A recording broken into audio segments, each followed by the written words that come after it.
Hello, friends, and welcome back to r/ProRevenge. In our first story, we'll tell you about an unneeded a-hole manager who doesn't work and treats his people like garbage, getting his comeuppance.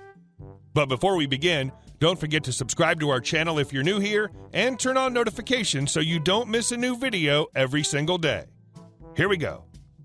Loudmouth who thought he was a smooth talker. Me and my girlfriend, who I first met at work, always kept it low-key in the office. Minimal interaction, formal conversation, etc. to keep the gossip mongers away. In fact, we were doing a great job of it and kept it a secret until one day, 6 months ago, the manager butted in, smirks at me, and intentionally whispers while looking at me something to his favorite/reliable tattletale. Soon enough, I learned we were discovered because he'd seen us over the weekend at the mall. A brief about this guy. He's a person made out of the most supreme quality garbage. He has quickly adapted to the ways of a company where it's the norm to not do any work once you gain a position of assistant manager or above.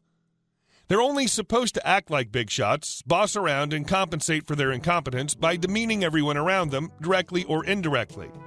He thinks he's a smooth talker because he learns one new big word from the garbage management books he reads and looks for reasons to fit them in sentences in situations that don't require sentences. Or him. Back to the story. He took special pleasure since in making snarky remarks to me like, "So how are your weekends going?" Or, "So what are your plans for the weekend?" with a prominent hint of, "So you think you could keep it a secret, huh?" I always shook it off with a smile, suppressing my need to punch a hole in his face. He subjected my girlfriend to similar behavior any chance he got, but never anything direct, as that would get him in trouble with HR. Present day. The company's going downhill and everyone's looking for a job elsewhere, which is an open secret in an office of 50 people. My profile is quite vital, and cost-cutting has brought down our team of 4 to a team of 2 guys, so work pressure is heavy. Either one of us leaving would be devastating as there are no backups. In a recent meeting, the AVP asks who is planning to move out of the company in the next 6 months, and 3 people boldly raise their hands, which lead to a widespread panic across management because they believe they're gods and the suppressed slaves would never revolt, let alone so openly. They also know these were 3 hands shown, but the sentiment was shared by all. On that very day, I did not attend the meeting as I was attending an interview and thankfully got the job. I came back and was ready to resign when the scumbag calls me for a private meeting and asks me what my future goals are in the company and where I see myself. This was an attempt to mend his relation with me, as me leaving would not only make his work suffer big time, but the attrition would also cost him a bonus because enough people had already left under his management. I gave him a ripe, well-worded story about how I wanted to grow and I'm looking forward to my promotion. He's bought it. He in turn gives me some unoriginal quotes of motivation, which he steals every now and then from the internet. Bam! I resign the next day. Bam, too! My girlfriend resigns the day after that. Me and she had no idea we were resigning because of my interview and her stress levels. We didn't get a chance to have that conversation. It was so abrupt and pure coincidence. I didn't know she was leaving, and she likewise about me. Bam, 3. 2 other people resign. We're all currently serving our notice periods, and the look on this B-turd's face is precious. Each day he tries to smile and make small talk to us as if it doesn't bother him. But the pain of losing his bonus and his clearly affected promotion simply brings joy to our heart. Of course, he has those retention meetings with each one of us separately, but he just knew there was no way in hell anyone would stay once they got another job. And our second story. What goes around, comes around. This story goes back to when I had first joined the Army, 1995. As a new soldier out of basic, I was sent to Fort Benning, Georgia for my first 3-year tour. There, I met the training sergeant of my unit, whom I'll call Sergeant J. Sergeant J was your typical buck sergeant, first grade of NCO that separates non-commissioned officers from lower enlisted ranks. Now, while not all buck sergeants are jerks, there can be a few that let the sudden rush of a little power go straight to their head. This was Sergeant J. I'd attended airborne school out of basic and could not secure a posting with the 82nd write-off, so elected to do a tour at Benning in the interim. Sergeant J, off the bat, did not like me for whatever reasons I still to this day cannot explain. He took every waking opportunity to make my young life very miserable. Now, let me get to the story. Sergeant J was married. This I knew in passing conversations, but had never met the gal. Q to months after I'd arrived, Sergeant J came into the battalion HQ where I was on duty for the day. With him in tow was what I had assumed to be his wife.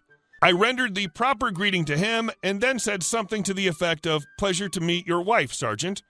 Only it wasn't his wife, and my young self was unaware of this. It was his girlfriend he was cheating on his wife with, and I had just unknowingly let the cat out of the bag. To top it off, she didn't know he was married. Cue the ensuing crapstorm that basically ended his marriage, but not his military career. I knew I was somehow going to be doomed, and that came in the form of his managing to get me on a year-long deployment to Kuwait. Now, to some, this would not have been the ideal thing. It wasn't for me right off the bat until learning that my enlistment bonus would be paid out while deployed, which thus resulted in it being paid tax-free. I wanted to travel and see places as well, so it turned out to be a win. Now to the revenge. During this deployment of a year, I went from private first class to corporal, which is one rank before buck sergeant. I was offered to stay on another year in Kuwait, which would afford me the opportunity to advance to sergeant. I took it and made my rank. Once this second year was over, I came home with my stripes and returned to said unit. Sergeant J was still there and newly promoted to staff sergeant, which is the next grade. To add to this, he finally got his request to go to airborne school, though through the grapevine, I just learned that Sergeant J had a hidden penchant for smoking, not cigs, which is of course a no-no in the military. How he managed to escape coming up hot on the urine tests, who knows? In a twist of fate, the unit sergeant in charge of scheduling and administering the tests was leaving for another posting. Seeing my opportunity, I jumped on this, requesting through my first sergeant to take on this responsibility. Now, there's no set schedule for these tests to be administered, and they're generally scheduled on the direction of the unit commander. We were coming up on our mandatory brigade compliance, and I said I knew that there was this concert event coming up that he was going to.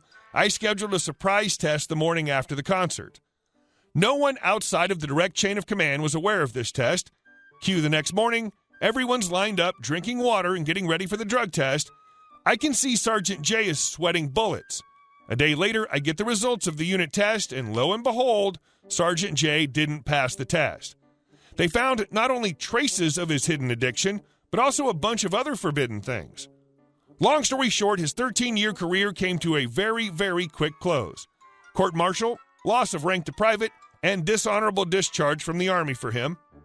And I've not lost one day of sleep. And our last story. Trying to take the car? I will take tens of thousands in court. I lived with my stepmom for about a year after my dad passed. She was abusive to me and often tried to embarrass me when we went out, often grabbing at me, etc. It made me uncomfortable. And it went on for about a year until things actually started getting dangerous. So that woman starts to abuse me, like hitting me, yelling at me, and all that. It gets dangerous for me, and I choose to leave. I move in with my aunt. A couple months afterwards, I tell my aunt that the car was originally supposed to be mine and that my dad had a will. My aunt, not knowing that, encouraged me to get a lawyer and try to reclaim things. So we see the lawyer and begin to work against my stepmom. I wanted to see what other property I could reclaim, seeing that I didn't have access to my student funds. So she tries damn hard to stall for time, eventually dragging the case to a year. This is mainly because she owns a small business and often evaded reporting her income, that sort of thing. Legit, all I wanted were my college savings and whatever else my dad could have chucked in for me. She's dragging that case out until sometime in the fall where we finally get a hearing. Basically, someone transcribes the back and forth and sends it over to a judge. Simple stuff. Her lawyer thinks that I'm trying to charge them for abuse, while my lawyer is trying to get some footing to provide child support / prove a connection between her and my dad, which, thinking back on it, is a bit odd because they would have been common law with how long we all lived together. Dunno. Anyways, my stepmom picks up on this shortly afterwards and starts to profusely deny she had any sort of relationship with my dad, which pissed me off. My lawyer asked my stepmom to provide my dad's will, to which she claims she burned it. Then later on in the same conversation, pulls up what I assume to be a fake will because the signature sure as hell wasn't my dad's. I'm sitting in the room trying not to fume while my lawyer digs deep into the woman about what I was legally entitled to as the daughter of my dad, and what I should be given access to since she no longer had custody of me anymore. It was passed over to my grandma shortly after she kicked me out. She still refuses to settle, and the thing is sent over to the judge. At the very least, something amusing did come out of it. She ended up panicking when asked what the 2 letters of her salon meant, and she decided to go toes and foot. When asked, the actual letters, or T and P, meant to stand for both family surnames, and thought that because PH and F made the same sound, she could just say that. The woman transcribing the conversation even looked at her screen in confusion. The last time I saw her was in court, where she and her lawyer were trying to fight so hard for me just to drop the case. It ended with the judge advising my stepmom to go with a settlement because she was going to lose the case. I already knew that she was losing a lot of money, having to pay for legal fees because she's the one who dragged it on for so long.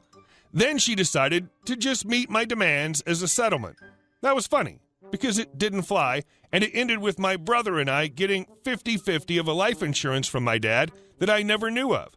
It also ended with me being compensated for the survivor's pension she's been taking from my bank account the year he passed and getting about $50K in college savings.